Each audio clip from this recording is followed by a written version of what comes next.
Hola, ¿qué tal? Bienvenidos a esta sección dentro de Bunker 401, los imprescindibles, donde, bueno, pues en esta cuarta entrega vamos a hacer una doble entrega en realidad, porque en el episodio anterior estuvimos jugando y disfrutando de Stanley Parable, y hoy en esta ocasión lo que vamos a disfrutar va a ser un poco de las secuelas, sí, porque los dos creadores que en ese juego de Stanley Parable que lo crearon, que fueron sobre todo Davie Wraden, el creador y programador, o uno de los programadores, y William Pugh, que le ayudó a las tareas gráficas, pues se separaron, cada uno pues persiguiendo diferentes objetivos. Y hace unos meses uno hizo un juego, ahora vamos a ver, y otro hizo otro juego que también le vamos a ver. Entonces, más bien el motivo de hacer esta cuarta entrega es por la continuación, bueno, no la continuación, sino otro juego de Davie Wraden llamado The Beginner's Guide, ¿vale? Ese es el que realmente tendría lugar. Pero bueno, como su colega también hizo lo propio también, pues hace escasos meses, pues como son juegos cortitos, pues lo vamos a ver los dos seguidos. Primero el de el señor William Pugh, que se llama Dr. Langeskov, The Tiger and the Terrible Cursed Emerald a Whirlwind Heist. Es decir, algo así como el Dr. Langeskov, el tigre, la esmeralda terriblemente embrujada, y un robo complicado, más o menos, sería así la traducción, ¿eh? Ese sería el primer juego que vamos a ver, con ese título tan complicado, y luego The Beginner's Guide, ¿vale? Ya digo que han salido hace cosa de un par de meses, cada uno. Y bueno, el Dr. Langeskov, para no repetir todo ese título tan largo, pues ya digo, es un juego creado por William Pugh, con su nueva casa de desarrollo llamada Creó. Ahora enseguida lo vais a ver. Y bueno, es un juego con muchas menos intenciones de mostrar cosas. Es una aventurilla, lo vais a ver, que dura muy poco, pero también un poquito siguiendo el estilo de Stanley Parable y de Beginner's Guide, pues también, o sea que aunque se han separado un poco, se han contagiado el uno del otro, el otro del uno, y aunque han hecho juegos por separado, no dejan de ser un poquito del mismo palo, ¿vale? En siguientes entregas de los imprescindibles traeremos otros estilos de juego, vamos a cambiar radicalmente para ofreceros otros estilos, otros entornos, otras formas de entretenernos con estos indies, y también pues traeremos otro tipo de juegos, no solamente en PC, sino en muchísimas plataformas retro y actuales, ¿de acuerdo? Bueno, pues vamos entonces a pasar a ver un poquito. Os voy a enseñar al señor aquí, Davie Wraden. Ahí le tenemos. Y bueno, pues ahí sale explicando el de Stanley Parable. Y tenemos también al señor William Pugh, ¿vale? Este es el autor de Dr. Langeskov, el primer juego que vamos a ver. También tenemos aquí, esta es la página web de Creó. Es la de la empresa que ha creado William Pugh, y este sería donde les podéis descargar este juego del Dr. Langeskov, porque es gratuito. Este es un sitio donde los podéis descargar, está en itch.io, ¿vale? Os lo podéis descargar, ya veis que está gratuito, pero también si queréis lo tenéis en Steam.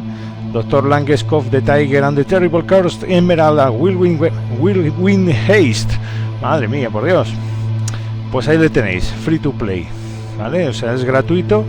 The Beginner's Guide no es gratuito, tiene un coste de 9 euros aproximadamente. Y ambos solamente están en PC, en Linux, en Mac, etcétera, pero en plataforma de sobremesa, no en consola, ¿de acuerdo? ¿Qué más os puedo contar? La empresa que creó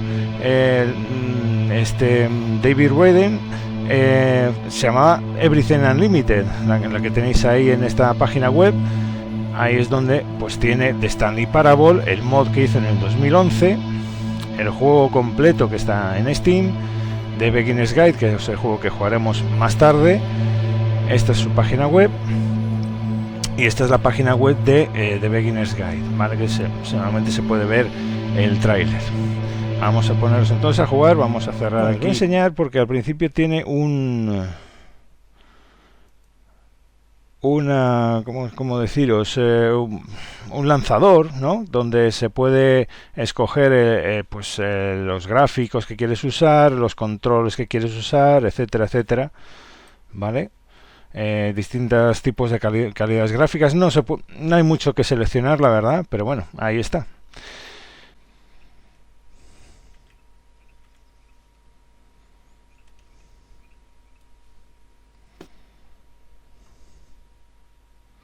Se puede controlar, si tenemos joystick podemos controlarlo con joystick o también con teclas, eso como lo queráis poner. Bueno, pues vamos a disfrutar del juego porque yo no lo he jugado, entonces vamos a ver, sé que es simpático, sé que es divertido, así es que vamos a ver.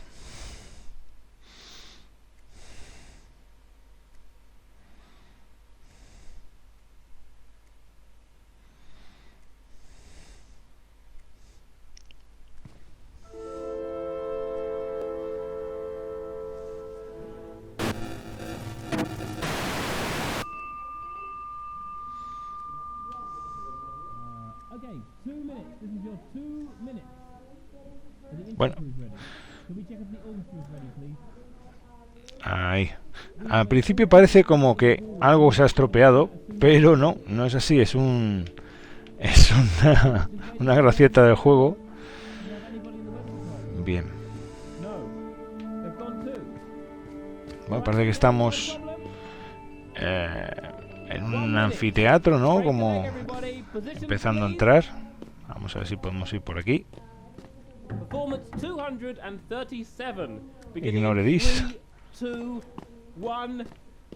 nada, no nos queda más remedio que entrar por aquí. Pues nada, hay que llamar al timbre. 1 second, please. Hold your first position. There's somebody at the door. Yeah, I know. Okay, 1 second. Can we get up to first location on the player, please? There's 2 of them. Right. ¿Qué? ¿Dos? ¿Dos qué? Hi. So this is a bit awkward. I think it's probably best if we're just really honest with each other. It's a bit awkward. The thing is, the game you've just downloaded, somebody is playing it right now, so you can't play it. Pero bueno. I'm really sorry. Yeah, this is quite inconvenient. I don't know. Pues sí, bastante. A ver. Sorry, we're generally quite organised. You should come inside. I'll explain. Just through here. Here's the thing. The game's live, which makes it impossible to insert you, and also it's just quite difficult now for you to leave. But I think it's okay. I know what to do. I'm gonna try and call publicity and liaisons, and we should be able to take you to the green room. All right? If you just wait here, and yeah, we'll be able to get you in. All right. Let me just find the number here. Okay. It's ringing. Somebody will pick up. We're okay. Oh, they hung up. Okay, I'm going to try that again. I'm so sorry. Okay, let's see. I'm sorry, I know we've both got better things to be doing with our lives. Okay, I know what's going on. We've got something of a strike sort of situation emerging. Yeah, we've become quite understaffed. Actually, you wouldn't mind doing me a favor, would you? Estamos con unos favorcitos. I could really use your help. But if you'd rather, the thing is, our entire weather department and half the wildlife crew is just up to the left before we could even begin this morning, and it's all super simple. It's mostly buttons. You like buttons, right? And you'll be able to play the game as soon as whoever's in there at the moment is finished. Promise. Your help? Oh, this is fantastic. Okay, this way. Yeah, the lighting department's right through here.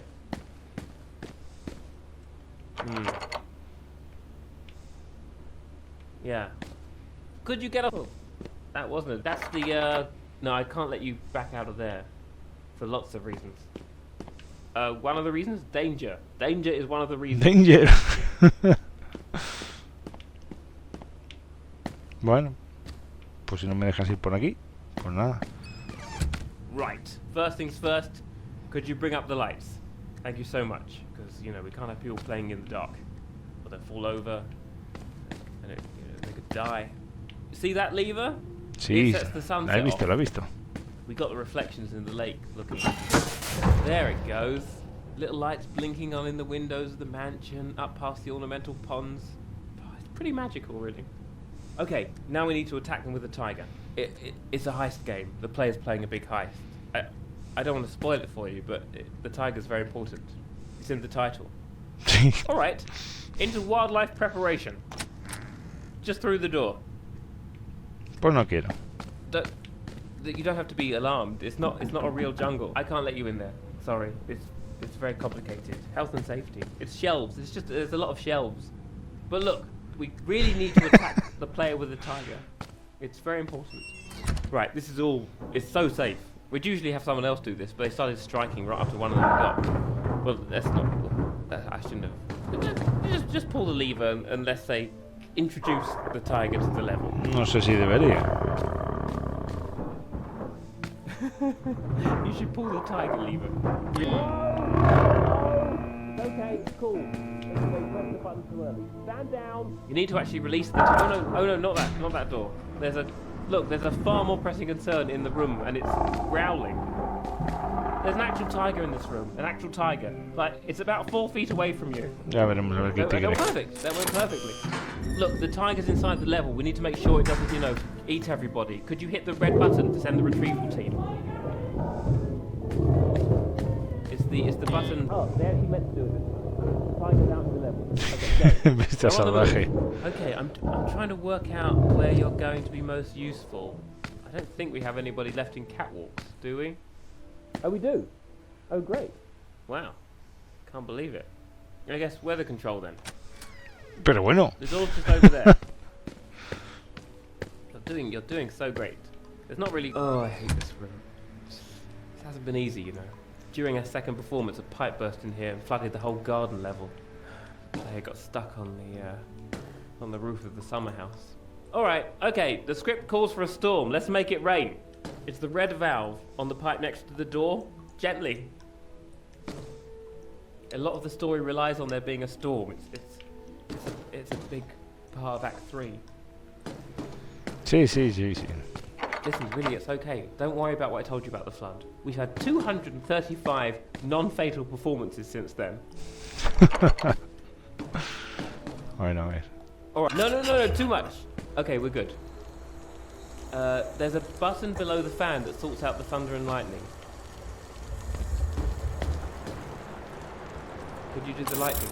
Oh. It might be wired up wrong. I'm sorry. That room gets quite damp. Now I think about it, it might have been safe. Ahí está, There ahí it is. está. There it goes. You've got to picture the building lit up by these big flashes of lightning. It's really imposing. The set's massive. Oh, speaking of, the player has apparently entered the mansion through the orangery, and is. They're going to use the lift. Okay, that's okay. We can do this. Right here. This way. Actually, wait, hang on a second. This is really important. Behind this door is the closest the player ever passes backstage. They'll be right behind a wall, and I don't know what the wall's made of, but I do know that it's phenomenally cheap. So we're going to have to be very quiet, okay?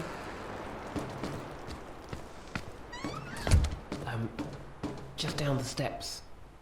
Yeah, that's good. That's the mansion in there. Really clever players sometimes drop the chandelier on a guard. But I think, this one found the patrol plan and changed it up. So all the guards are walking around the lake, which is a pretty maverick move, to be honest. Here's what we need to do. The player's going to come down the corridor and call the lift. And once the doors open and they get inside, they're going to press the down button. When that happens, all you have to do is pull the lever on this side.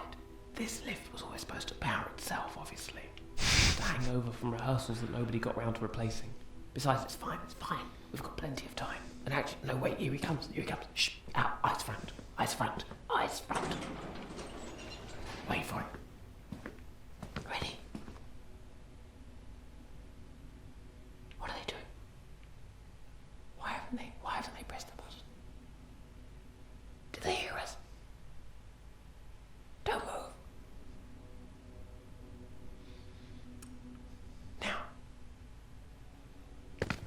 pulso, venga, a ver. Pull the lever. Oh, thank God, it's moving. Oh, no idea what happened there. I think they can't have heard. I hope they didn't hear it. They probably didn't hear us. At least they're on their way now. Actually, they're going to be very busy with the vault. You could start playing in the grounds. We just need to prep some pyrotechnics for the escape sequence, and then you're good to go. There's a lift to the pyro workshop up the stairs. Vaya, ahora sí se puede. Venga, tira. If we could just hurry along.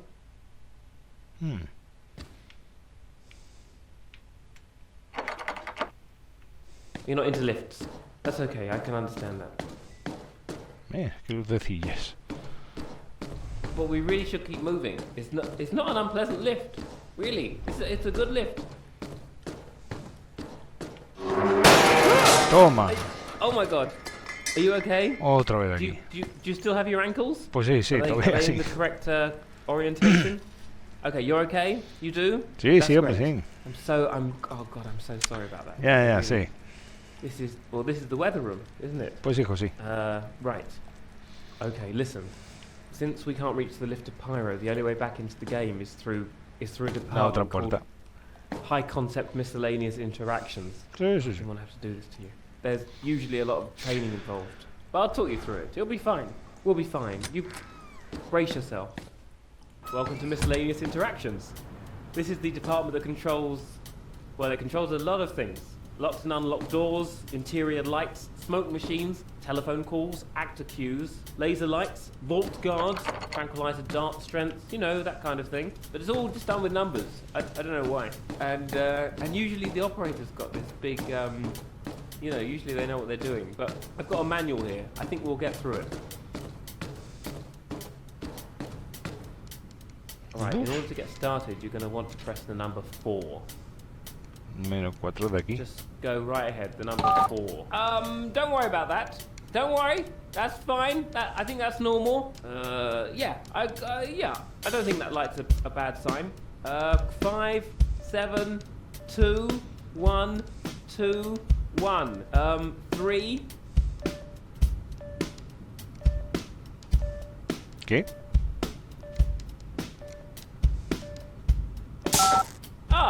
Okay, so what we did there, it turns out, was the wrong thing. Could you press 9 and then 4 and then 1?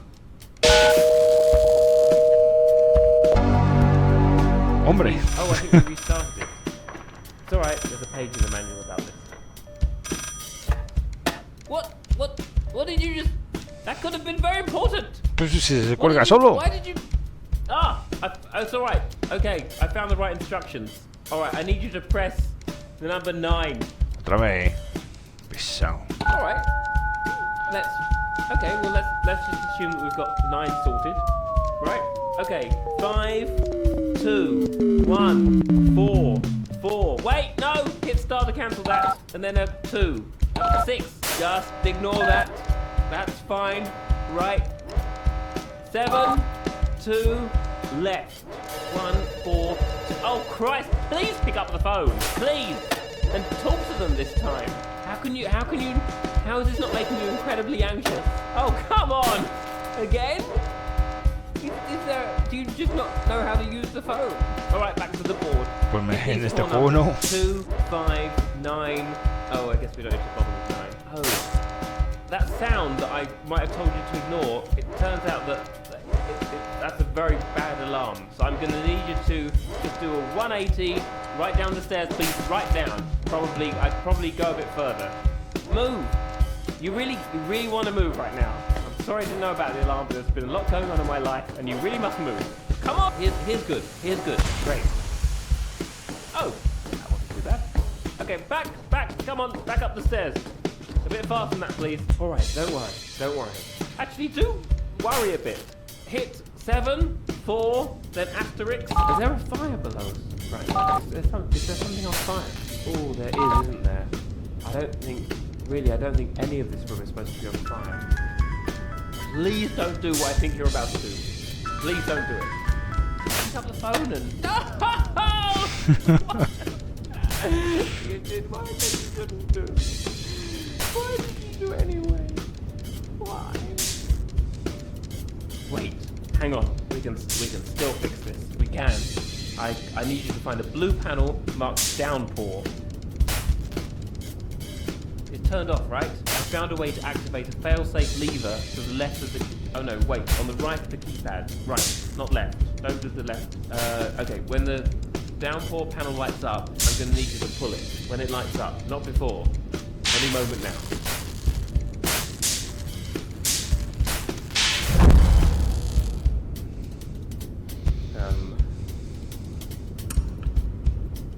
Now?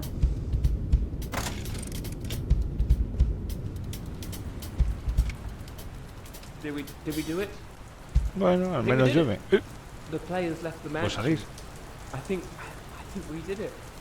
I don't think it's supposed to still be raining, but you know, hey, come back down the stairs. You're done here. You don't need to spend any more time in this room. You can forget about the whole thing. This is it. You're done, sister. Thank you so much. Thank you so much. You really helped out. We couldn't have made it through without you. We really couldn't have. Through here. Here we are again. So this is how it's going to work. You go in there. Just give me a moment. I will bring the lights up. And Dr. Langeskov, the tiger, and the terribly cursed emerald. Enjoy it. Oh, don't tell me you're getting cold feet now. Venga, vale. Anything. Thank you so much. ¿Y ahora qué?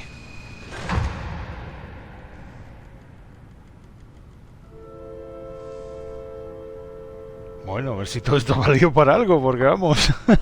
What? Another player? You've got to be kidding me. I can't do this again. Okay, this is really awkward. The fact of the matter is... Wait, hang on, where are you going? Ahora vamos a jugar el otro papel, parece. Okay, that's the lighting room. You need to talk. Okay, fine. This is wildlife prep. No, hang on. Hang on. There's a tiger in there. There's a tiger in there. That's no, don't pull that. Wait, no. Oh. Oh.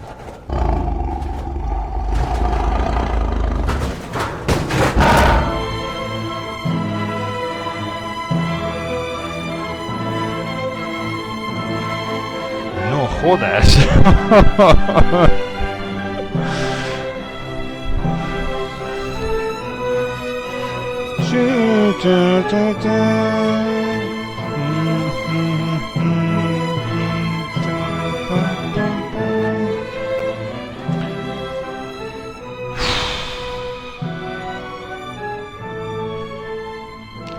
Esto ha sido duro, ¿eh? Esto ha sido duro, menos mal que es muy cortito y que es gratis. De nada, hombre, de nada.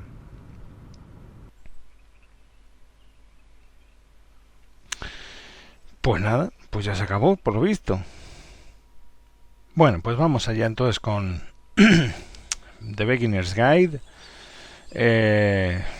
Bueno, el juego anterior ha llevado un poquito al límite todo lo que es lo llamado simulador de paseos. Pero bueno, vamos a echarle un vistazo a este The Beginner's Guide, que en principio es el juego que vamos a traer como el imprescindible. Vamos a echar un vistazo a ver si realmente es un imprescindible o no. Venga, vamos entonces a ello. Tenemos una serie también aquí de opciones. Se puede elegir el capítulo, pues de sonido, vídeo, teclado, mando, etcétera. En fin, bueno, vamos a iniciar el juego.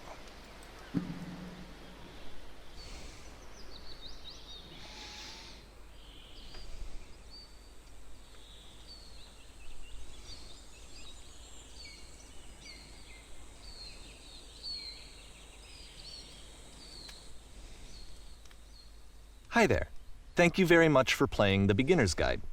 My name is Davie Wraden. I wrote the Stanley Parable, and while that game tells a pretty absurd story, today I'm going to tell you about a series of events that happened between 2008 and 2011. We're going to look at the games made by a friend of mine named Coda. Now, these games mean a lot to me. I met Coda in early 2009 at a time when I was really struggling with some personal stuff, and his work pointed me in a very powerful direction. I found it to be a good reference point for the kinds of creative works that I wanted to make. So just to start you off, this is, I think, the first game he ever made. It's a level for Counter-Strike. You can walk around here, by the way. And mostly it's just Coda learning the basics of building a 3D environment. But what I like is that even though he starts from the simple aesthetic of a desert town, he then scatters these colorful abstract blobs and impossible floating crates around the level. And of course, it destroys the illusion that this actually is a desert town, and instead this level becomes a kind of calling card from its creator. It's like a reminder that this video game was constructed by a real person. And it kind of makes you wonder, what was going through his head as he was building this? This is what I like about all of Coda's games. I mean, not that they're all fascinating as games, but that they are all going to give us access to their creator. I want us to see past the games themselves. I want to get to know who this human being really is. And that's exactly what we're going to do here. So, it's 2008, Coda starts making these games, and he never releases any of them. He doesn't put them onto the internet, he just makes them and then immediately abandons them, and they sit on his computer forever. And I think he really understood this image of himself as a recluse. At one point, he jokingly renamed his computer's recycling bin to Important Games Folder.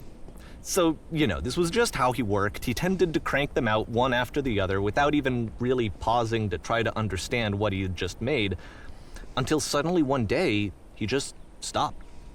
In 2011, that was it. He made his last game, and then he hasn't made another one since. And that's why I've taken this opportunity to gather all of his work together, is because I find his games powerful and interesting, and I'd like this collection to reach him, to maybe encourage him to start creating again. And if the people like you who play this also happen to find his work interesting, then I'm sure it'll just send that much stronger of a message of encouragement to Coda. So thanks for joining me on this. If you have a particular interpretation that I haven't mentioned here, or if you just need to get in touch, you can email me at daveywreden@gmail.com. Okay, that's about it for introduction. Let's take a look at Coda's first proper game. As each game is loading, I'll show you the date that it was completed. This first one was made in November 2008. Bueno, introducción bastante curiosa, ¿no? Vamos a ver. Una habitación en blanco. Un poco diseño de videojuegos. Vamos a ver. Máquina de susurros activada. ¡Oh, toma! ¿Cómo que ser distraction? This game is called Escape from Whisper, and it's one of the more generic games you'll see from Coda.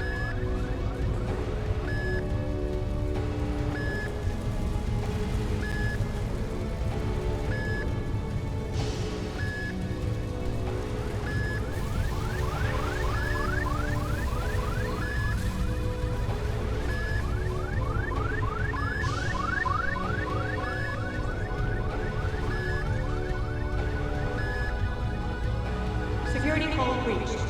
Hostile alien life form inbound. It kinda looks like this game was abandoned mid-development. For instance, you have this gun, which you'd think would indicate that there are supposed to be monsters or enemies somewhere, but then clearly there are no enemies anywhere. You can't even reload the gun when you run out of bullets. But ultimately we don't really know. Maybe Coda thought that actually it was complete the way that it is. And I think that we should talk about his games for what they are, rather than for what they're not. Enemy force neutralized. Begin ship evacuation.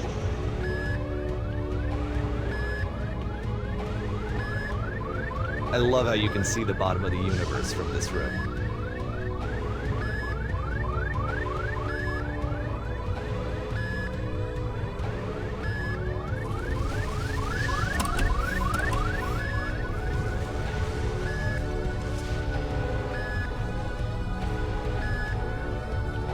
Apparently, this space station has a labyrinth on it. Sure, I don't know. There's really no reason for it that I've ever been able to discern, so in the interest of time, I'm just gonna skip you on past it. Okay, this is the part that's interesting. The game has this narrative about the whisper machine and how it has to be turned off, and then you get to the engine room.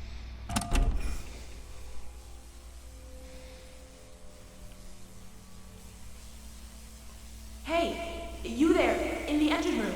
You could save us all. That beam is powering the whisper machine. We could disrupt it by introducing a great enough heat signature. If your body could stop the beam. It's so much to ask, but for all of our lives, would you do it? Could you give yourself? Bueno, pues vamos a ver si la podemos salvar. Porque habrá que meterse dentro, como en Half-Life. No, Let me morimos. pause here for a second. What you just experienced, stepping into the beam and then dying, is probably what Coda had initially intended when he was developing this level. But when he first compiles and plays it, something goes wrong. There's a bug somewhere. And this is what happens instead.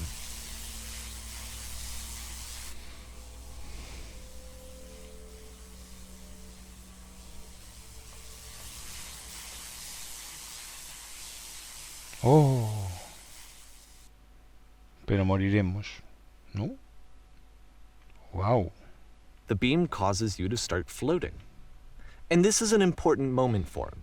Because yes, this is technically a glitch, but Coda identifies something human about it, like how small it makes you feel in the face of this larger chaotic system. Or this floating could be the afterlife, a peaceful place, juxtaposed against all of the hysteria that you've just had to traverse. I don't even know. I have no idea what he was thinking, but what's clear is that after making this, something lodges itself in his brain. He wants to do more of these really weird and experimental designs. So he stops work on this and moves on to a stream of tiny little games that go in all sorts of directions. Let's go ahead and take a look at the first game he made after leaving this one behind. Bueno. Parece un juego contado a través de las experiencias de alguien llamado Coda, porque ese tal Coda no existe, pero en el planteamiento del juego sí, y es un poco hablar de un poco de diseño de videojuegos. El pasado estaba detrás de So ella. try walking backwards. Yep, in this game you can only walk backwards.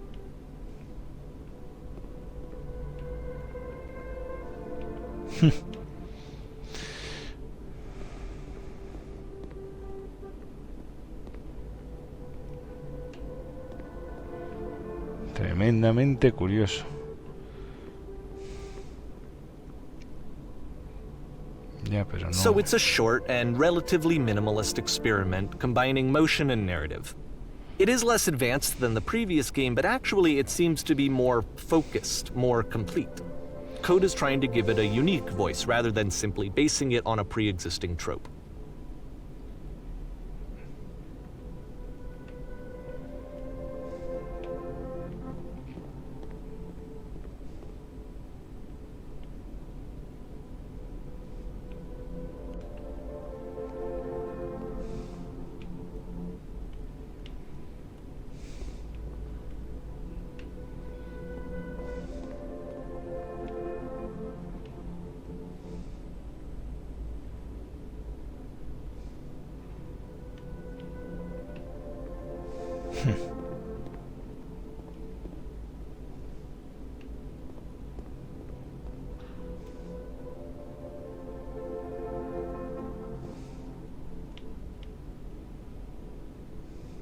It's a short little thought, it says what it wants to say, and then it ends.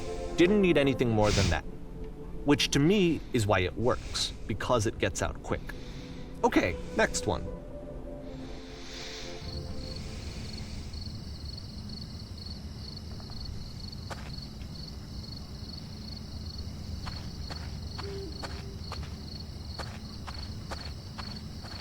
Ahora estás entrando.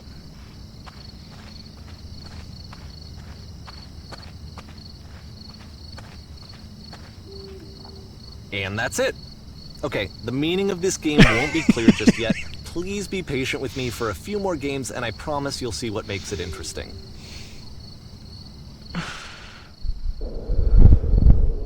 Oftentimes, Coda would put bizarre titles like this one at the start of his games. I wish I'd known him at the time that he was making these early games. He would really only talk to me about his work as he was making it. Once he stopped work on a game, that was it. It was dead to him. And I don't agree with that at all, but what are you gonna do? Hay que explorar. A ver qué hay por aquí. I know it's tempting, but there's actually nothing over here. Sorry. Vale, venga. Vuelta al redil.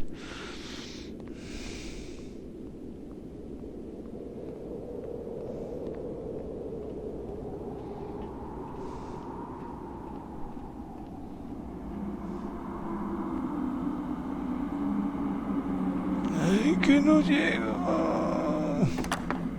Once you've been slowed to an absolute crawl, the door at the top of the stairs opens.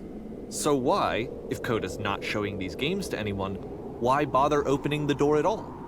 Well, to show you, I'm modifying the game here so that when you press the use key on your gamepad, it'll bring you back up to full speed so you can enter the door for yourself.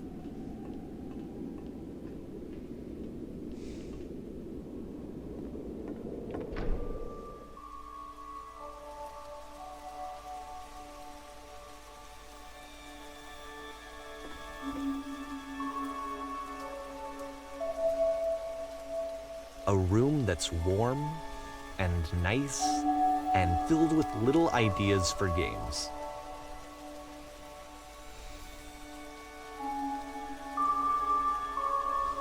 Coda would often tell me that he didn't mind if people thought of him as cold or distant.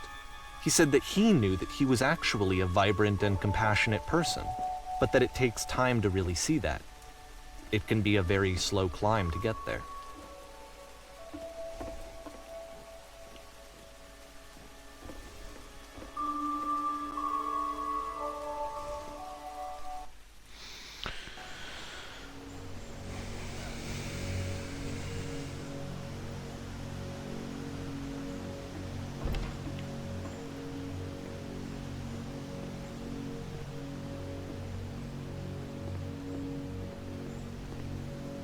Bueno, a ver qué pasa por aquí. A ver qué el tal Coda, a ver qué ha preparado aquí en este otro. Well, this is new for Coda. It's an actual puzzle. Go ahead and see if you can solve it.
Don't forget that solution, because we're going to see this puzzle again soon.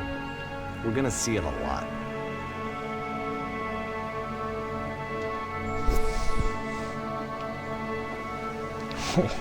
Ya lo veo ya.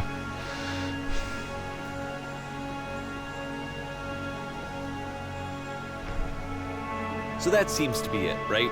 You walk down a corridor, you solve a puzzle, you get to the end. Simple enough. Alright, now I'm going to modify the game again, so that when you press the use key on your gamepad, it'll remove all of the walls from this room.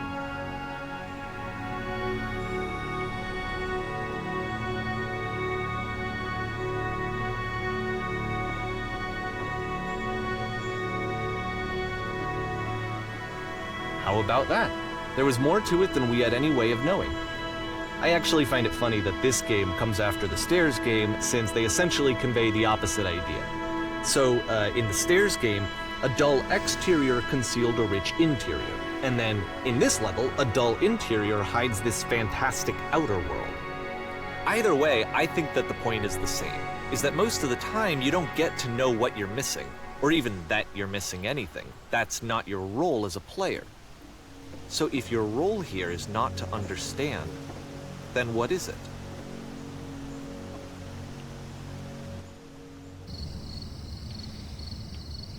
Pues tonterías en todas las direcciones. Aha! So, this combined with the entering game from earlier, tells us that Coda believes his games are connected somehow. It could even be that the stairs game and the puzzle game are literally connected in between this and the entering game. There's a bigger picture that all of his games are meant to play a role in, some larger meaning that we won't be able to grasp until we've seen all of them. And once we have, we can step back and start to understand what exactly that bigger picture is.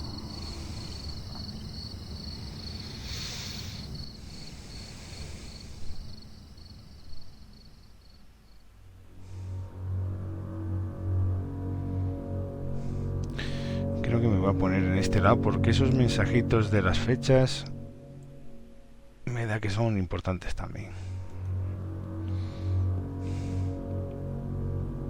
Opa.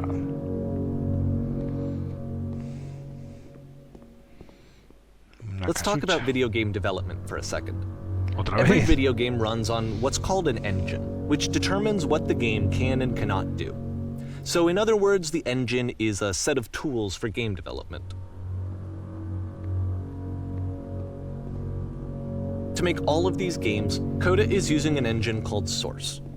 Like all engines, Source has certain things that it does well, and it has certain things that it does poorly. One of the things that it does very well is boxy linear corridors. That's why so many of Coda's games are set in these large, flat, empty rooms, is just because he's working with what the engine does well. The tools available to the creator shape what kinds of creative work they're going to end up making. You might consider paying attention to the architecture in Coda's games to notice how they seem to stem from an engine that's very good at producing linear, boxy corridors.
Pues no, no todo es rectangular.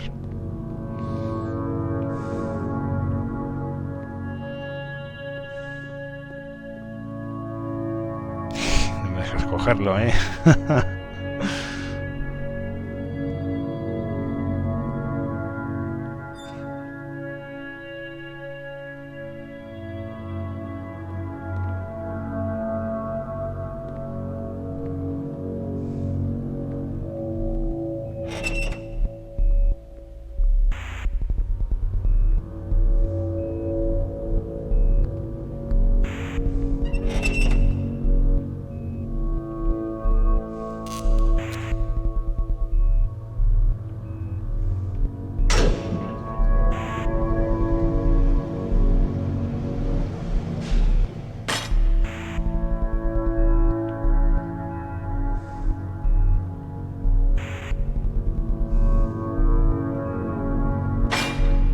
This prison, funny enough, in Coda's original design, the door stayed shut for a full hour before letting you go.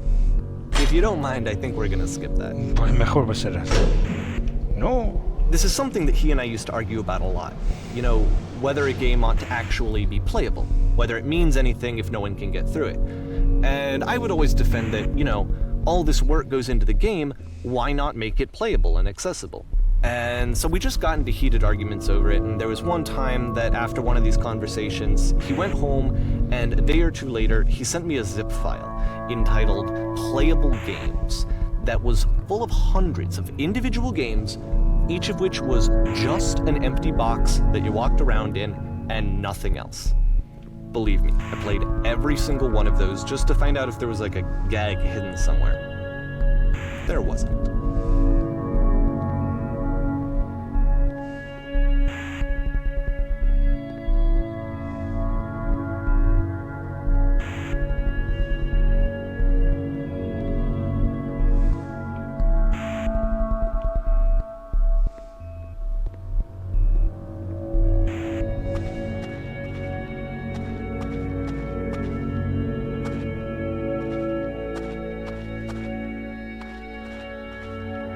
It's the puzzle again, with the exact same solution as the last time.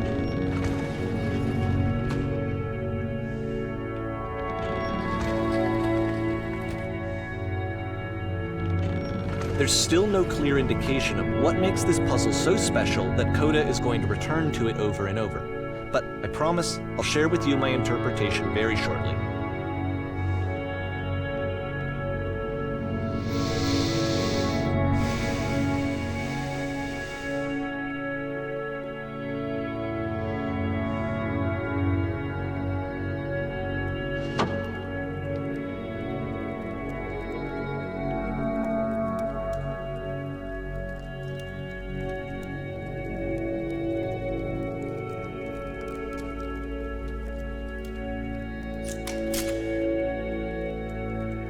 Here, Coda begins using a kind of dialogue system that he fashioned out of the engine's chat capabilities. Use the buttons on your gamepad to respond.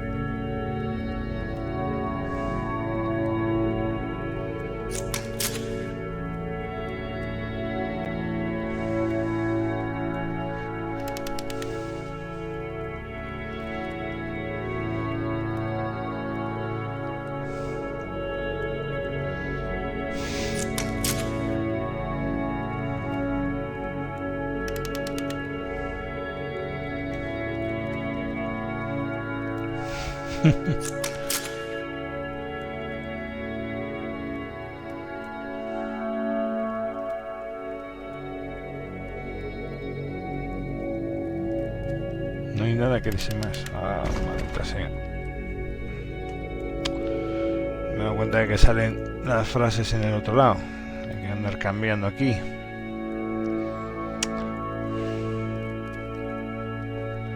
Bueno, básicamente decían que no me he dado cuenta que salía por ahí el texto, que los mensajes decían pues que su empeño es salir de ahí. Entonces cualquier interpretación o cualquier opción que le dabas, ellos lo que quieren es salir, resolver los puzzles y salir de la prisión.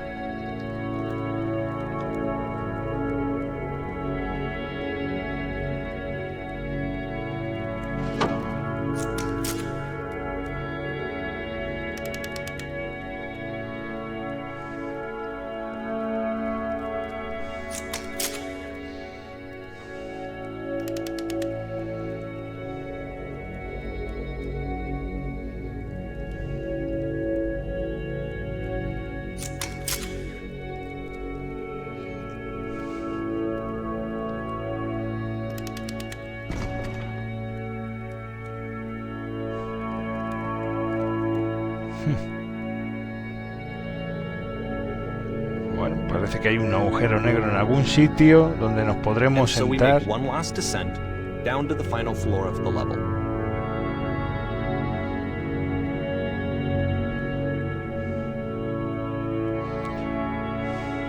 Juego pasillero este, ¿eh? Bueno.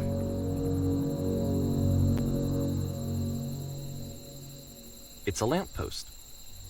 Okay, I can't tell you quite why, but for some reason Coda fixates on this lamppost. It's going to appear at the end of every single one of his games from here on out. I'll tell you what I think. I think that up to this point, he's been making really strange and abstract games with no clear purpose, And maybe you can only float around in that headspace for so long. Because now he wants something to hold on to. He wants a reference point. He wants the work to be leading to something. He wants a destination, which is what this lamppost is. It's a destination. We're going to see it in the work as well. His games are just going to become a lot more cohesive, a lot more fully developed, with more of a clear idea behind them. And as we go, that idea will get clearer and clearer and clearer.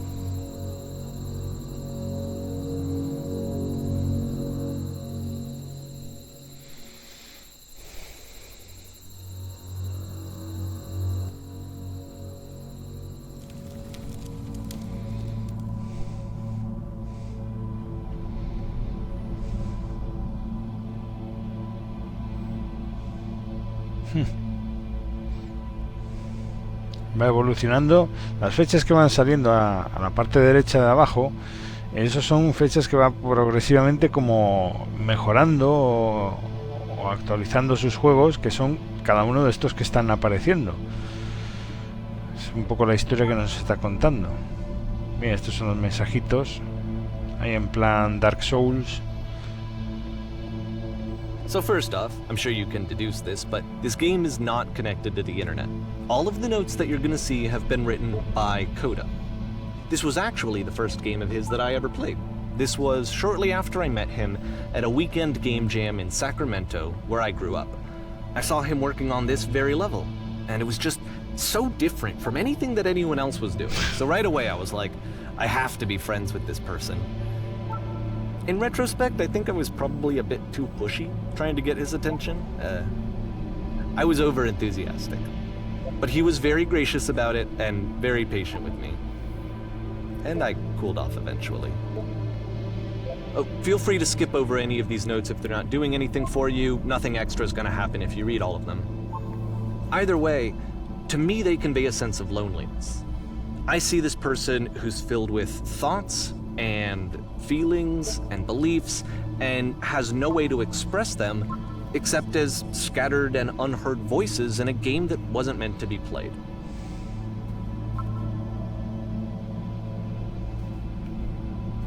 But it's ironic, isn't it, that in playing this game and seeing how alone Coda often felt, that we get to know him better and actually kind of connect with him. And I have to be honest with you, this idea is really seductive to me. That I could just play someone's game and see the voices in their head and get to know them better and have to do less of the messy in-person socializing. I could just get to know you through your work. I think this is why I always liked Coda's games so much, is because it felt like they let me have that connection. I felt as though he was inviting me personally into his world. And then I feel less lonely too.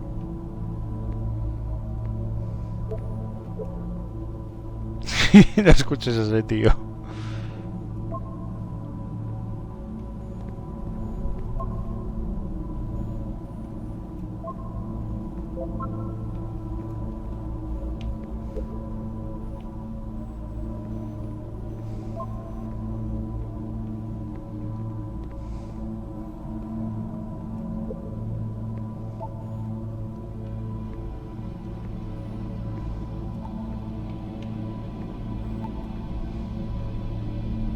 No sé aquí es por dónde he venido.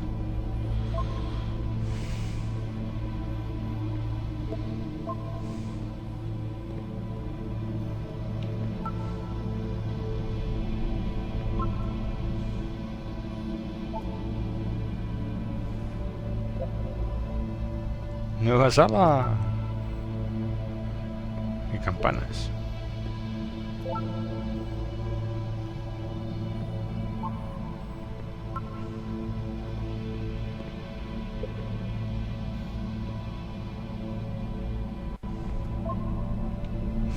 Sí, hombre.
nada, muy extraña la historia, pero bueno, a ver cómo termina la cosa.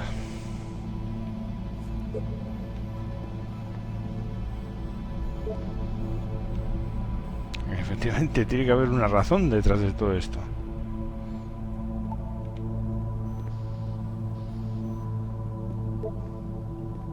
At the end of this level, we're going to see the puzzle again. And here, I'll tell you what I think the puzzle means. Each of these games represents an idea that was on Coda's mind at the time that he was making it. And the puzzle is a way of closing the door on a previous chapter of his life before moving on to the next one.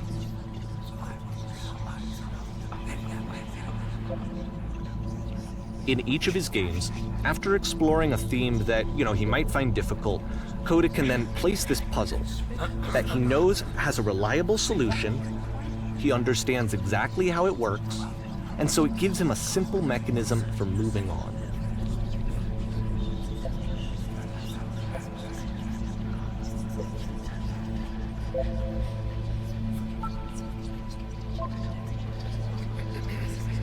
And because there's this dark area between the doors, a space between spaces, before you move on, you get to pause. Just for a moment, a few seconds to reflect on and let go of the events that led you here. To step back and connect the pieces together. To grasp at that elusive bigger picture.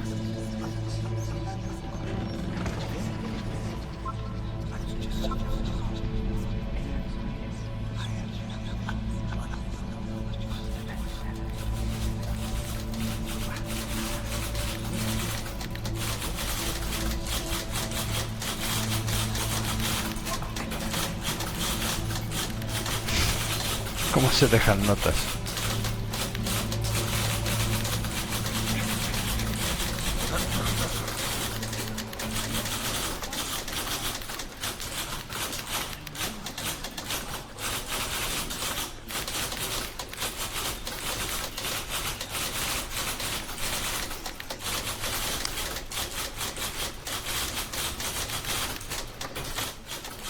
A ver, si vengan a colocar de un lado a otro porque parecen las Okay, tres this de one pronto is también tough. mueren. It's gonna kind of just spin its own wheels for a few minutes. Hang with it.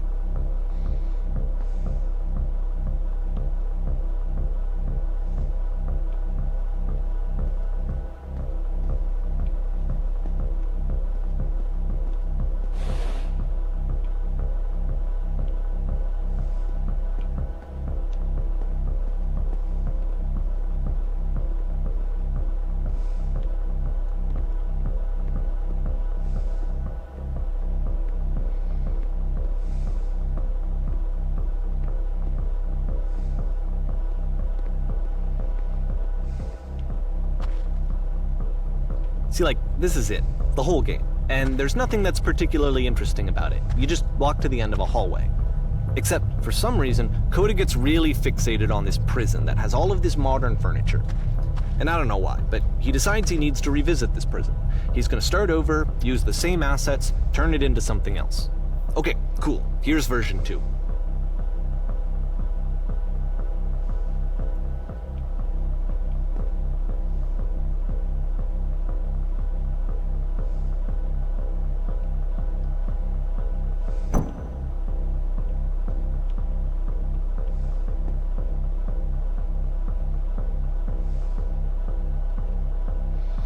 Vamos a poner un cuadro de un caballo. Nada, no te hace ni caso.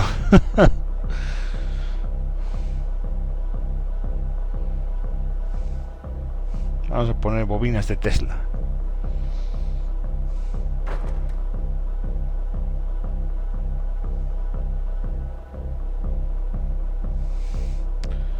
Vamos a decir, ¿quién eres? ¿De dónde estás exactamente?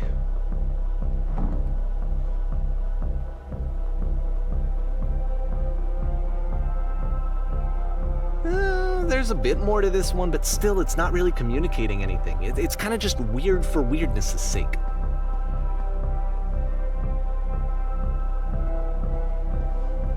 So okay, he throws it out and starts over. This time he comes at the prison idea from a different direction.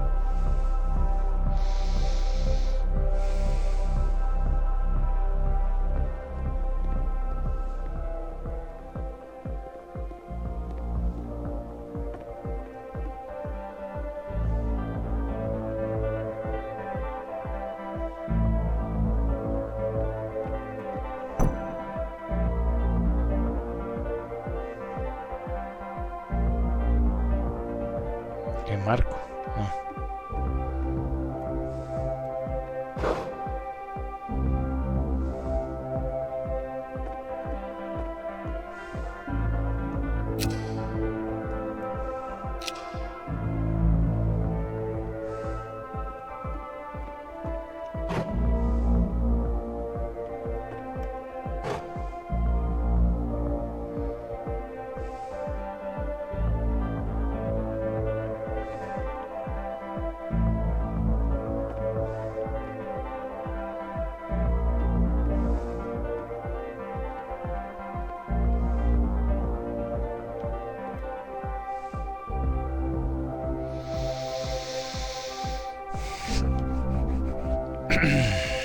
And of course, now the table is gone and you can't begin the chain of events to escape.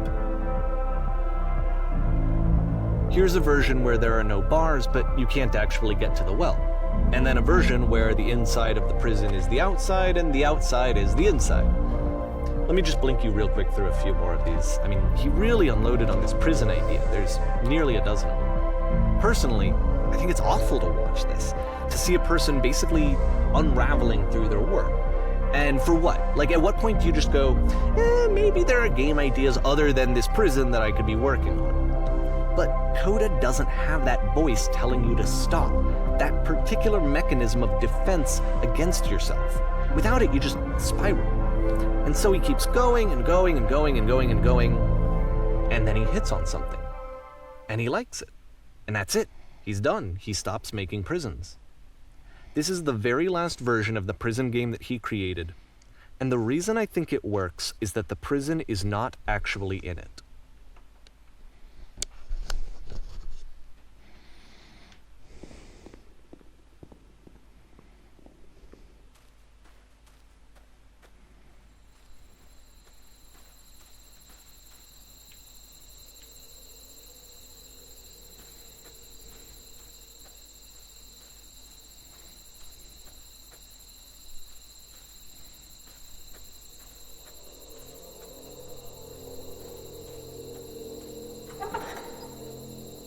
Tras la farolita.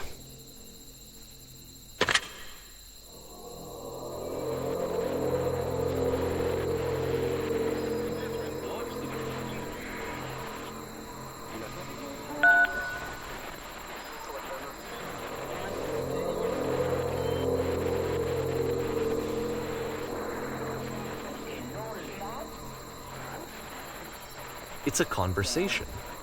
And so this is what Coda wants, is to be able to talk to someone, to share what's on his mind, and to get some good advice from someone who knows. But the irony is that even in this scenario, you're still talking to yourself. You know, all of these games so far are Coda talking to himself.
I can see why he considers this a fitting conclusion to the prison games.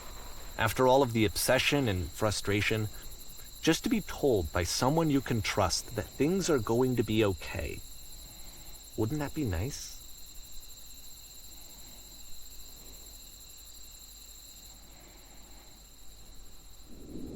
So what would it look like if Coda wanted to make a game about talking to someone other than himself?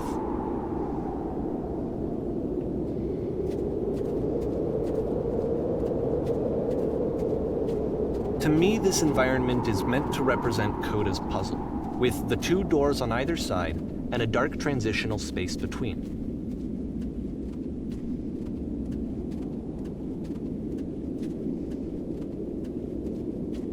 Just so you're aware, nothing will happen up here until you've been inside the house.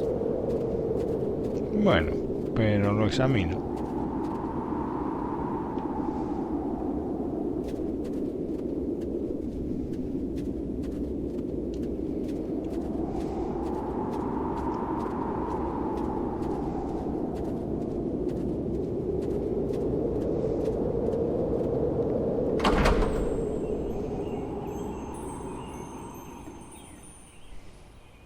Bueno, un tiparraco de estos.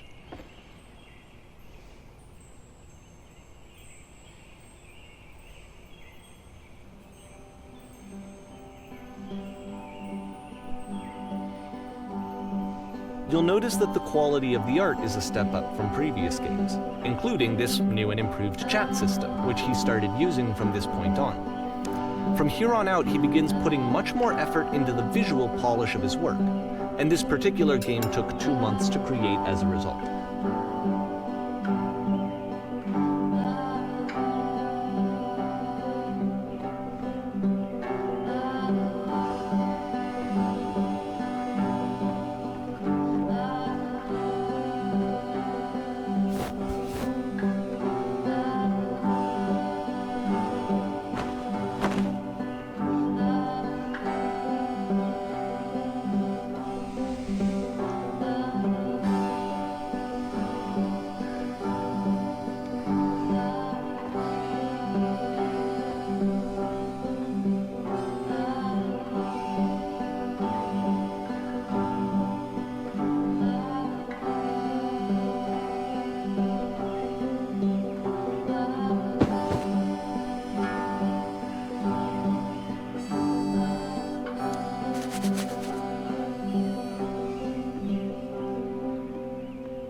Joder.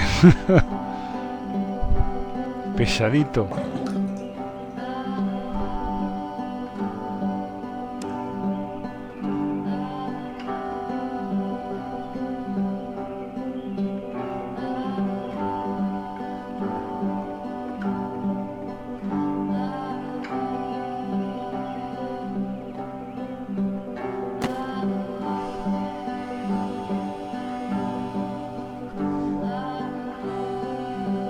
After the intense set of prison games, this house cleaning level almost feels like cleansing.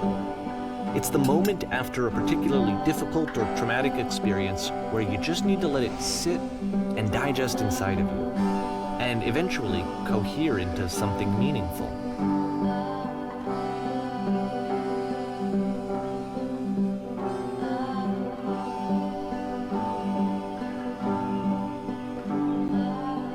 I know that Coda really liked this game. Of all of his work, actually, this was the only one that he called me up to ask me to come over and look at it. This was during a period of a few months where he was like grossly happy all the time, just walked around with a constant smile on his face.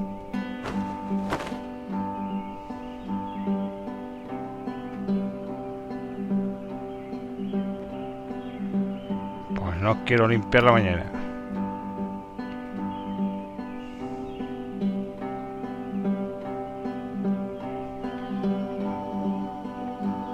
La cabeza solo tiene limpiar. Ay, venga. No saldremos nunca.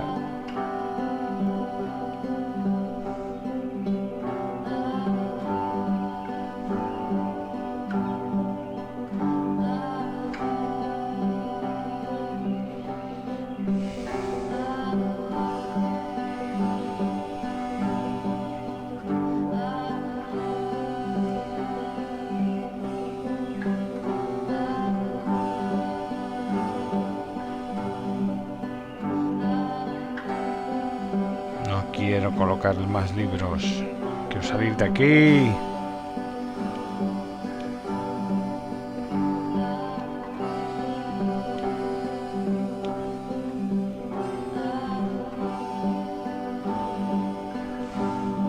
Encima la música es una pesadilla también. I'm glad he made this. I'm glad he found some peace.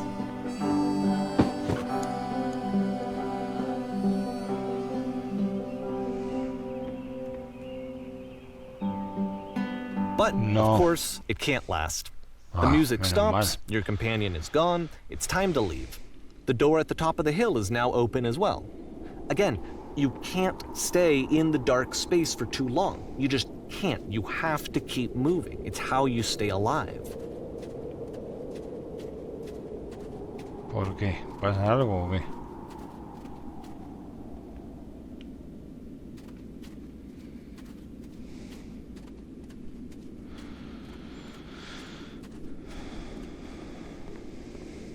Otra vez la lámpara. La farola, que digo yo. Which la is the lámpara. whole point of the puzzle doors, right? That sooner or later you have to pick up and move. I really thought that was the point of it.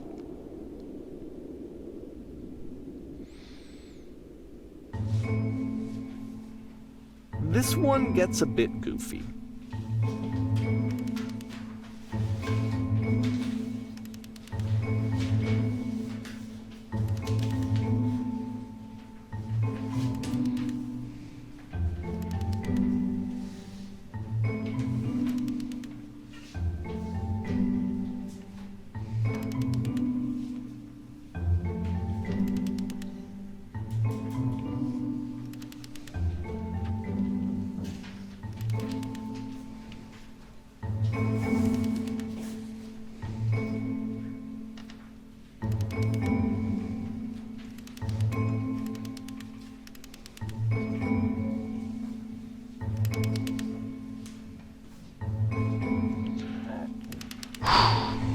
Está siendo muy duro este juego, ¿eh?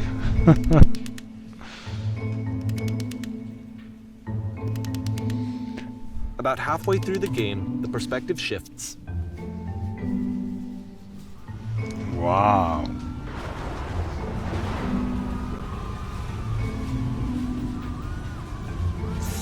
And you play as the teacher. And suddenly, you discover that your teacher is just as bigoted and afraid as you are. Oh, and also you can move around the classroom now.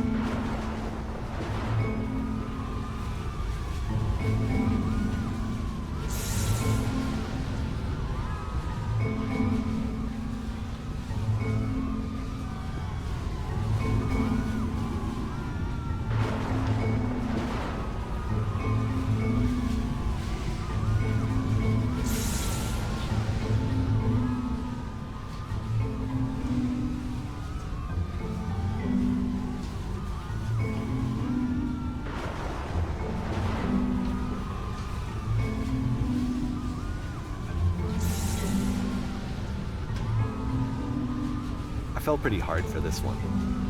I feel like it's one of the most relatable experiences that you can have. To assume that some other person is perfect and totally fulfilled in every way, and completely miss all of the little flaws that make them painfully human. I think about this game a lot these days. Pues yo, a mí se me ha olvidado rápidamente. Joder, colega.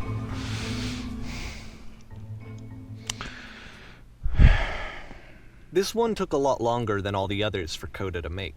It was 4 months between this and the last one. That's twice as long as it took him to make any other game before this, and it's not like it's particularly complex, so I remember I found that a little strange at the time.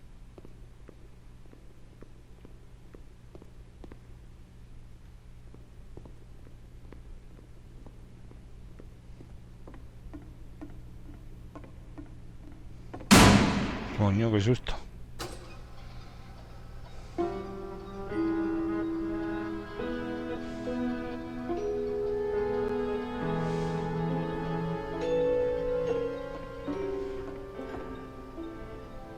¿En qué paré? No.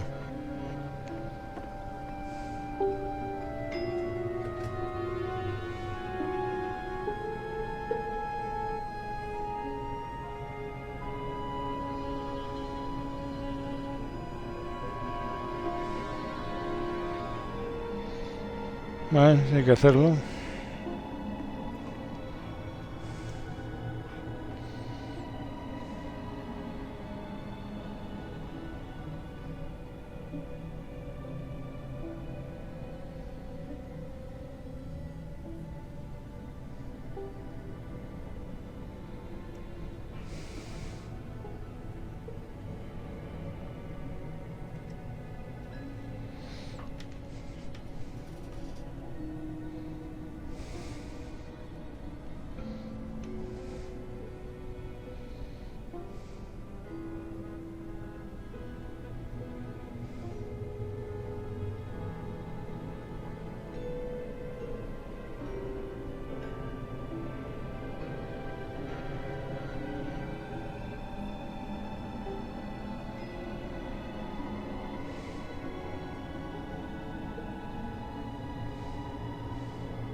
Joder, ¿cómo ha cambiado? Joder, esto parece ya el obelisco de 2001.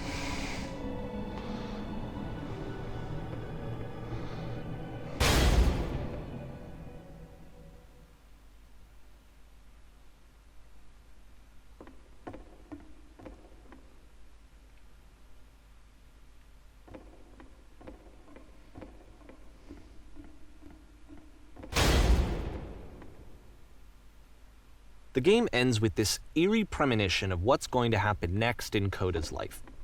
The solution to social anxiety, to fears of having to perform and having to chase success, the answer for Coda is to withdraw, to hide himself away.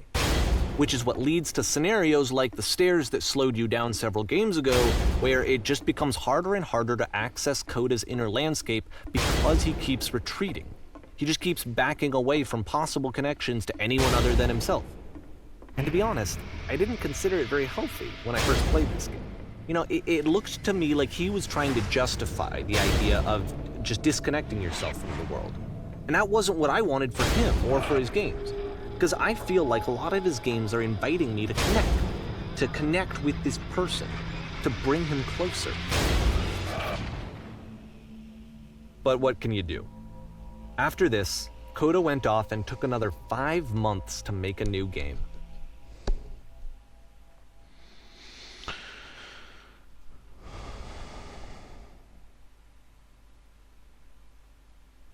Pues venga, cerramos los ojos.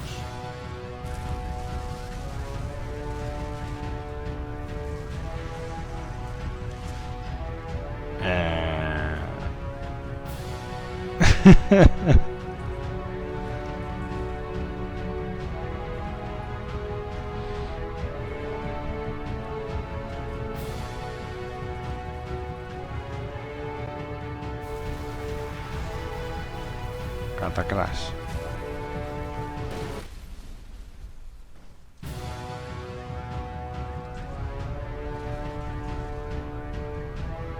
You should probably open your eyes if you haven't already. It's pretty much impossible to solve otherwise. And there is a solution, by the way.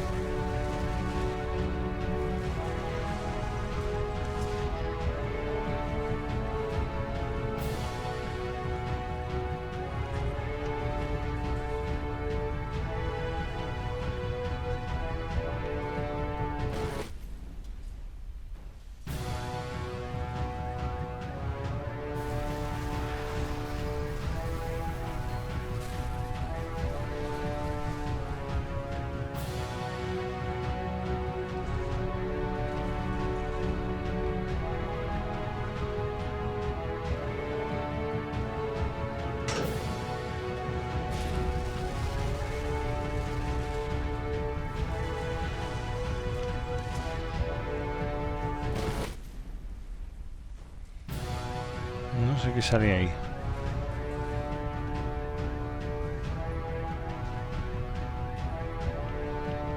SS Susurros.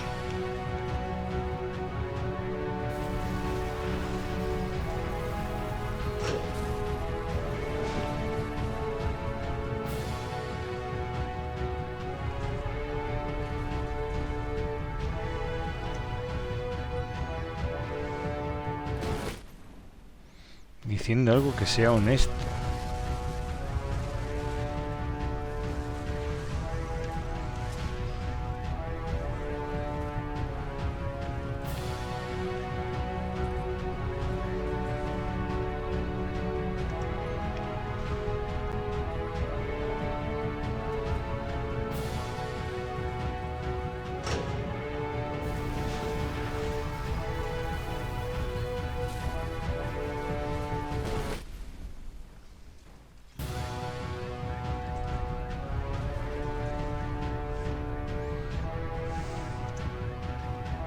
Alright, let me explain how you're supposed to do this.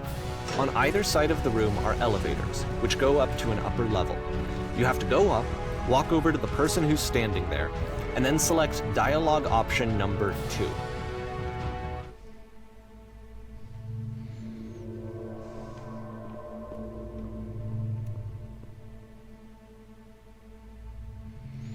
Like I said, I was getting concerned. First off, he's never been this explicit in his work about exactly what he's thinking. So where's that coming from?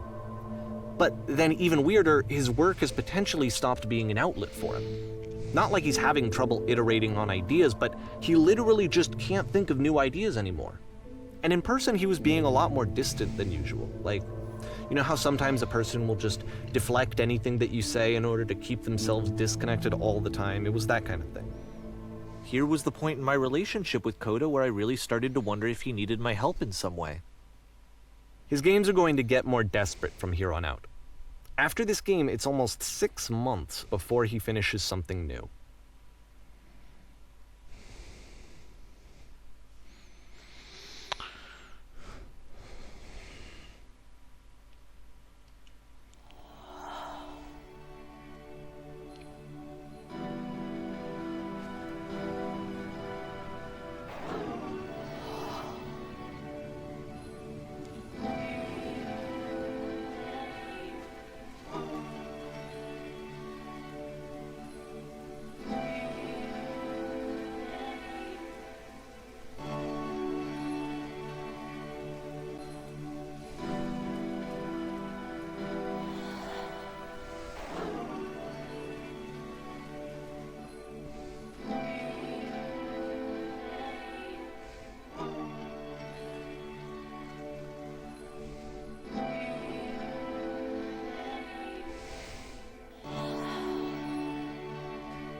If the last game featured Coda talking explicitly about his creative frustrations, this one turns it up to 11. Now, put yourself in my shoes playing this. Here's a friend whose work is exhibiting signs of struggle, frustration, anxiety, depression, even. And yet, still, he keeps making games. He keeps throwing himself into the grinder even when he clearly doesn't have the energy for it anymore. Why? What is it for? Because from my perspective at the time, and just what I knew of him, this was a result of how isolated he was. He was in his own little bubble, just sitting at his computer all day, not really showing these games to anyone, not releasing them onto the internet, and so he didn't have anyone outside of himself to connect with. He had no outlet to ground himself on.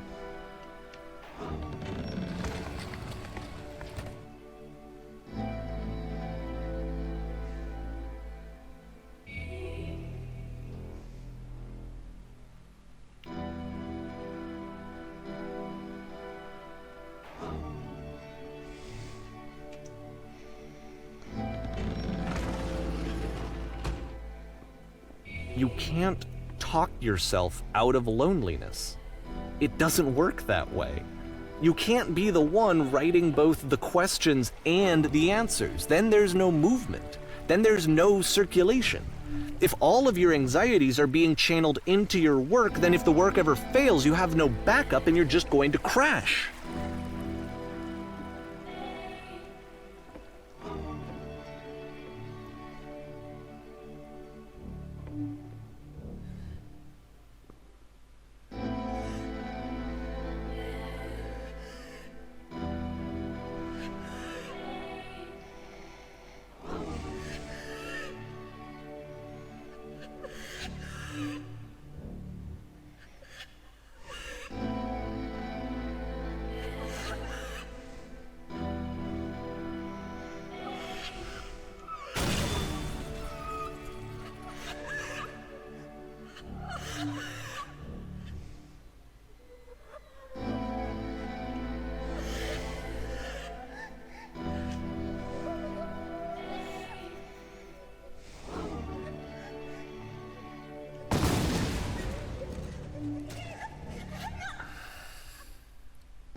Seeing this game at the time that he made it, it looked really unhealthy to me.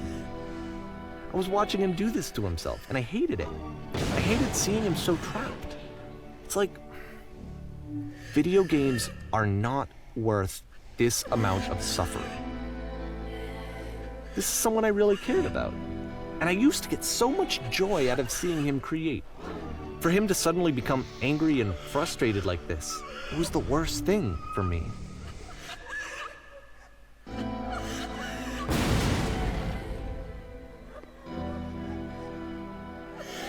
I don't know. This is what I felt at the time. I don't know how else to explain it. I wanted it to stop more than anything. I had never felt so rotten. I needed more than I had ever needed anything for this to stop.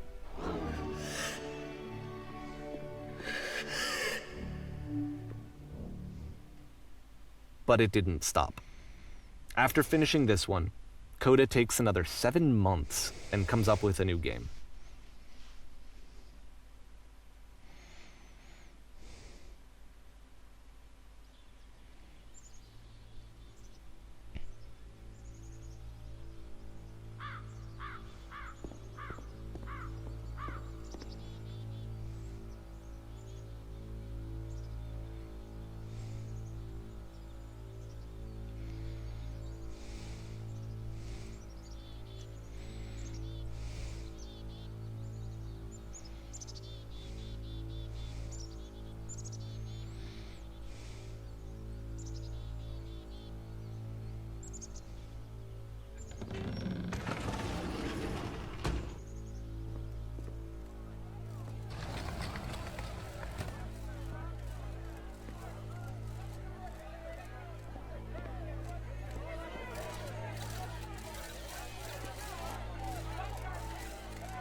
And of course, it's the machine.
So now the work is becoming self-destructive.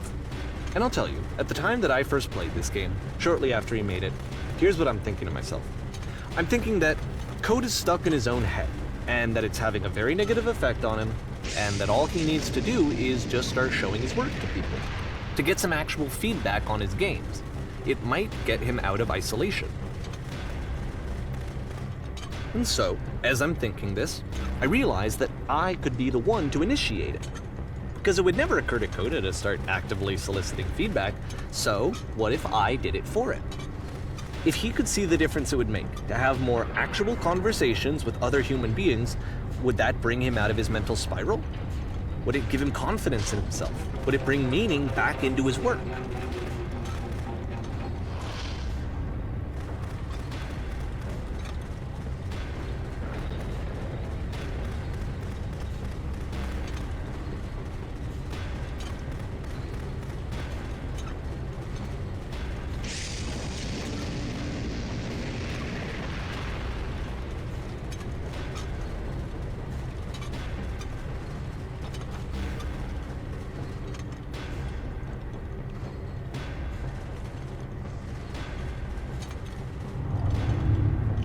So I started showing Coda's work to people.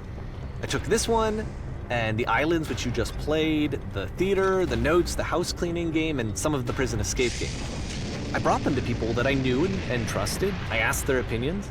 And the great part is that they really loved his games. You know, the point of it all was just to give him some external reference point, but they genuinely loved his work. There was nothing for him to be afraid of.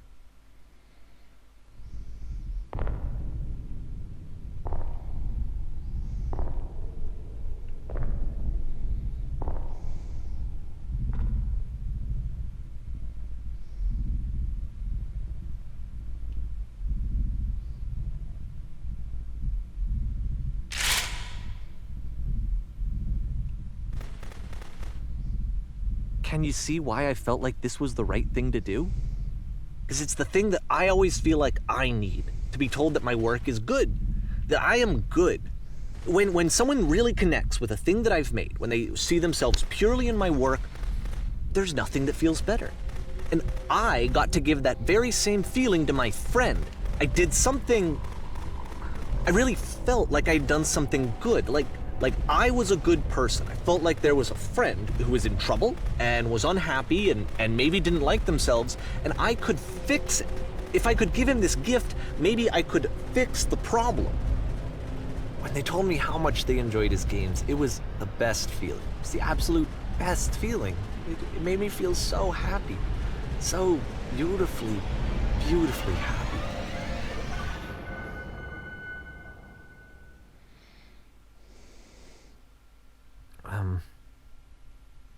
So anyway, Coda finishes this game, and then really he just kind of takes off for a while. So this is June of 2011, and I didn't hear anything from him for several weeks, I guess. And so out of nowhere, one day I get an email, and it's got a private link to a new game of Coda's. This one is called The Tower, and to my knowledge, it's the last game that Coda ever made. So let's take a look.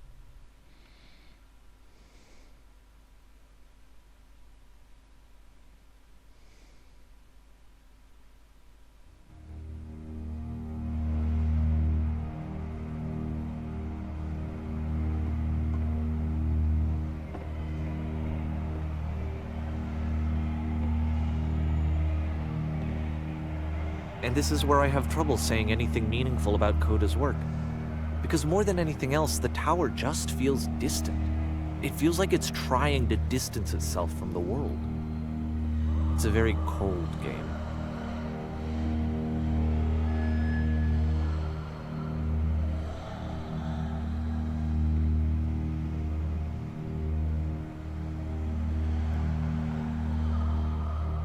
This room actually has a maze in it. Except that all the walls of the maze are invisible. And then every time you touch one of the walls, there's this awful flashing and noise, so the experience is really miserable. The game goes beyond not being meant to be played. It actually seems to despise the player for trying to play it at all. But I do want to show you the rest of the levels, so when you're ready to continue, press the use key on your gamepad, and I'll put a bridge over the maze.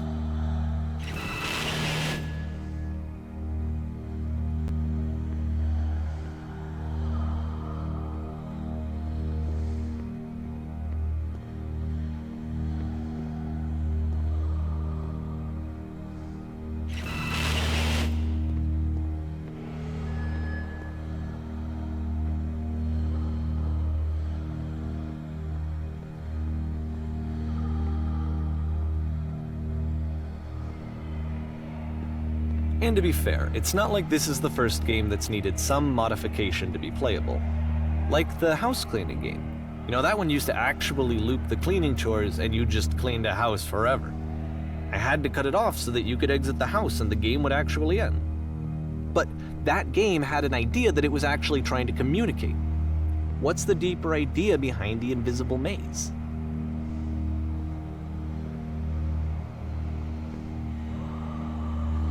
The only way past this challenge is to randomly guess the 6-digit code. Like the invisible maze, it's frustrating to me, because it's the opposite of everything else that Coda has made. It doesn't encourage thought or engagement. It doesn't ask anything of me, except a lot of my time. If I could have reached him during this time, then maybe I could have asked him, but I couldn't.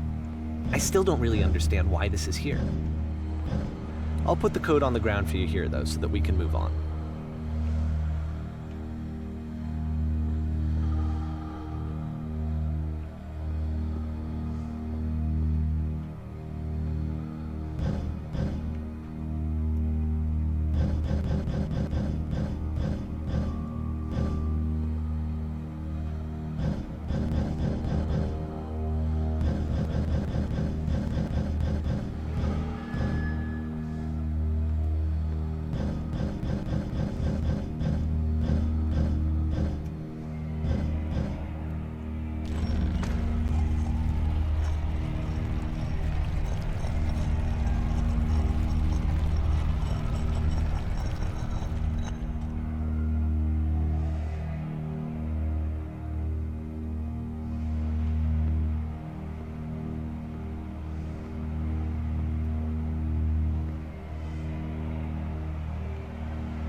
The switch to open this door is actually on the other side of the door, meaning that it's literally impossible to solve from this side.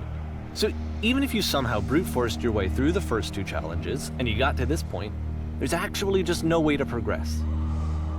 And it's scary for me, the idea of Coda cutting himself off entirely, just saying, you know, that's it, that's the end of the conversation, not giving me any way to fix the problem.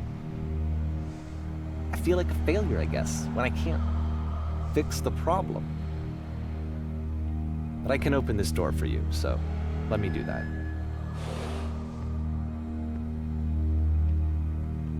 Was I a failure for not understanding this game? I mean, I don't know why I would be. It's not like everything needs to have a solution, but I feel it somehow. I feel like I failed, and I don't understand why. I remember, it's June of 2011. I'm playing this for the very first time, and as I'm playing, I'm thinking to myself, I don't know this person. I have no idea who this person is. It wasn't the guy I knew, it wasn't my friend. I had come to so many conclusions from looking at all of his work up to this point, and then suddenly none of them... I had been trying to, though. That was the thing. For years I was trying to get to know him, to understand who he actually was and what he stood for. I asked him so many times to please just tell me what his games mean to him. I asked him please to tell me what the 3 dots mean. And he wouldn't.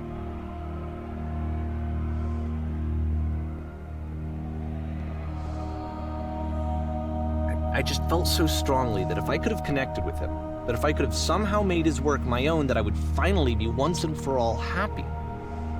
It was that I needed to see myself in someone else. I needed to be someone other than me. But he stopped and left. and it felt somehow like I had failed.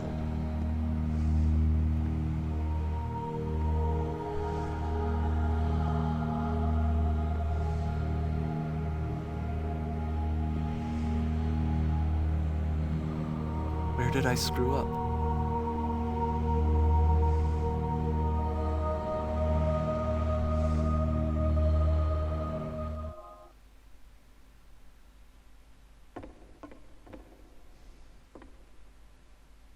I'm the reason that you stopped making games, aren't I? It's because of what I did. I poisoned it for you.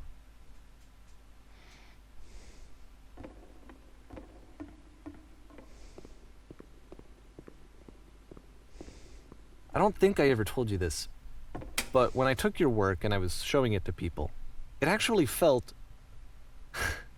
it felt as though I were responsible for something important and valuable.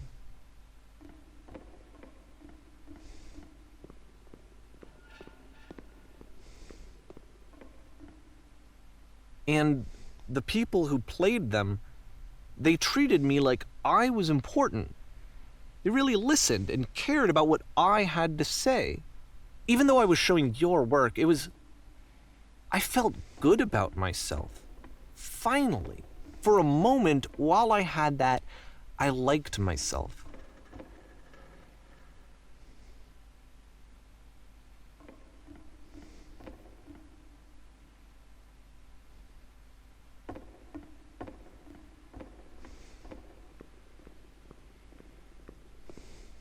And then you stopped, and I didn't have anything left to show people.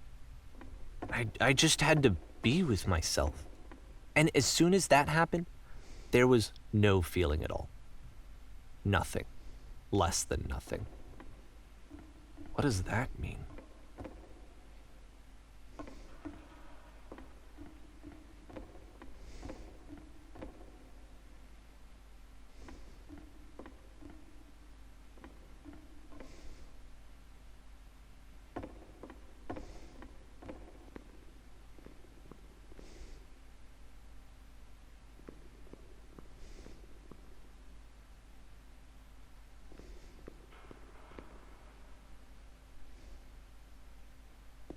I'm afraid that I did something really stupid because I don't like myself.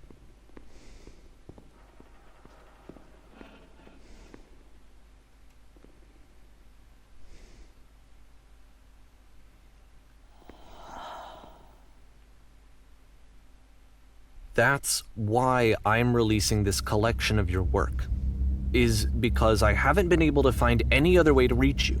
I've tried everything. And so a part of me has hope that if I put this compilation out into the world, and if I put my name on it, that maybe enough people will play it so that it'll find its way to you, so that I can tell you that I'm sorry. I know I screwed up. If I apologize to you truly and deeply, will you start making games again? Please, I need to feel okay with myself again. And I always felt okay as long as I had your work to see myself in. I mean, is something wrong with me? Because I know that I did an awful thing, and I'm doing it again right now. Like, I'm showing people your work, but I can't stop myself from doing it. That's how badly I need to feel something again, like I'm an addict. There has to be something wrong with me. Can I apologize? What if I tell you I was wrong? Will that work? Will that fix it? I don't know. I don't think it will, but there's nothing else that I can do. Just tell me what you want.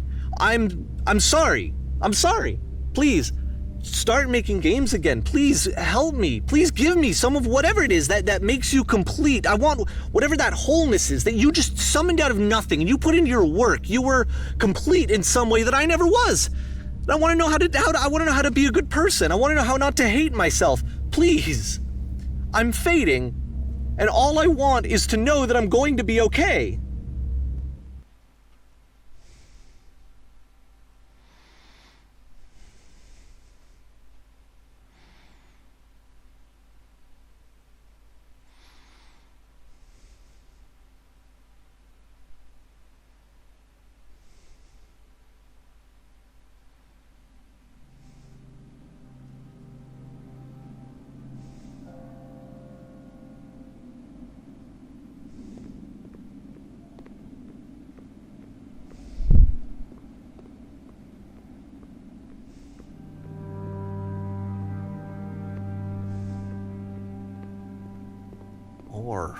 more love, more praise, more people telling me that I'm good. Always more. It's like a disease.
Solution.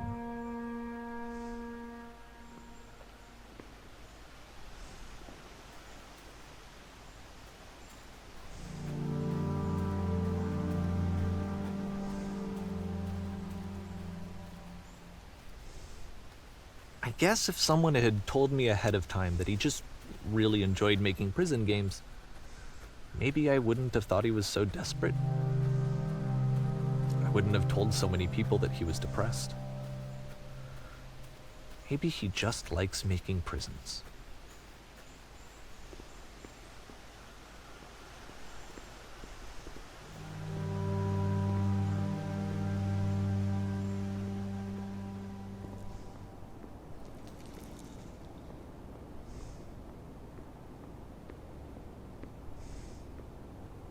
Even now, the disease is telling me to stop.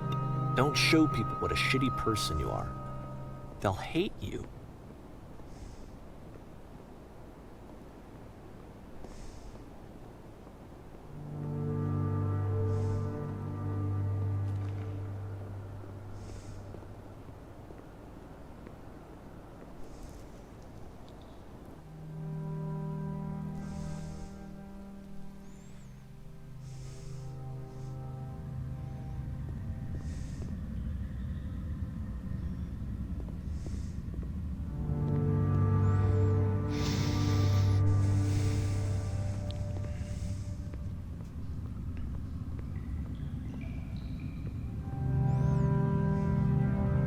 If I knew that my life depended on finding something to be driven by other than validation, what would that even be?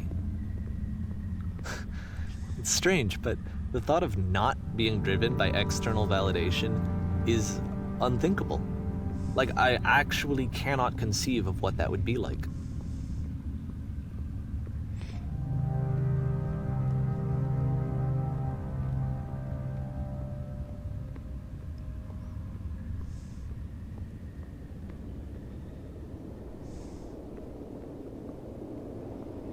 What now?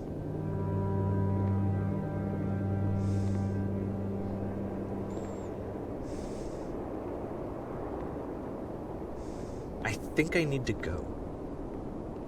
And I'm sorry, because I know that I said that I would be here and I would walk you through this, but I'm starting to feel like I have a lot of work to do.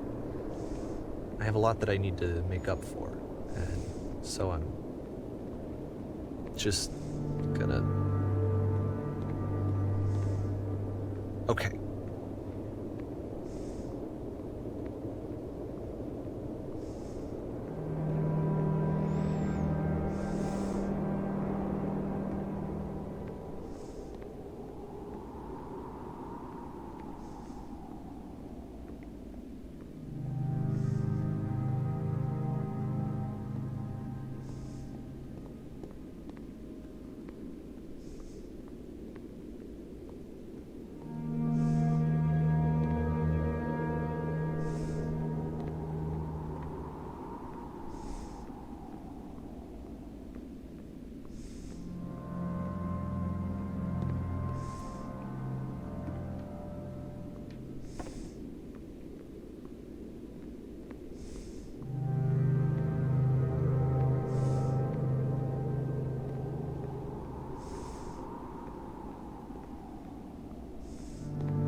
Bueno, pues una experiencia diferente. A mitad del juego he preferido que fuera la historia y no las opiniones que yo diera, porque estaba claro que lo que se pretendía contar es lo importante.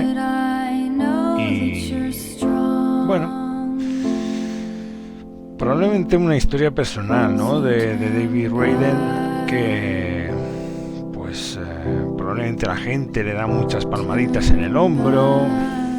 Qué bueno eres, pero no me va a quedar solamente con el mensaje final, porque al principio todo el tema de diseño de niveles es, aparte de lo del mensaje, es tiene más que este final. Eso está claro. Un poco una experiencia de vida, un poco una experiencia personal de...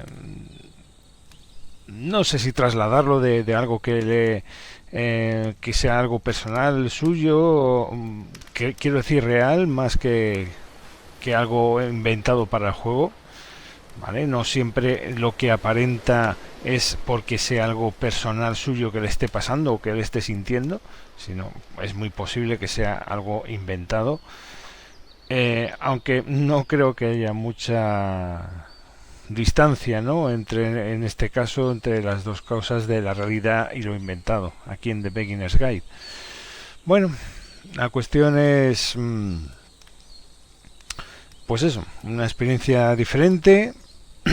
Yo creo que hemos tenido un par de ejemplos entre The Stanley Parable y The Beginner's Guide. Una experiencia realmente curiosa, una experiencia que bueno, pues vamos a cambiar el estilo, porque estos simuladores de paseos, pues hombre, hay que tomárselos con calma, porque hay veces que son tan diferentes que es complicado jugar muchos seguidos, ¿vale? Entonces vamos a cambiar radicalmente el estilo, vamos a cambiar radicalmente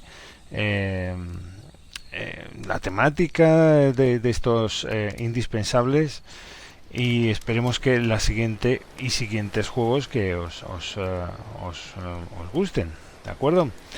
Bueno, pues sin más os dejo hasta la próxima entrega de los indispensables, o de cualquiera otra de las secciones que van a ir apareciendo poco a poco en este Bunker 401, en el canal, donde lo retro y donde lo actual se mezclan, ¿vale? En series, en videojuegos, en libros, en revistas, de todo. Sin más os dejo. Hasta la próxima entrega.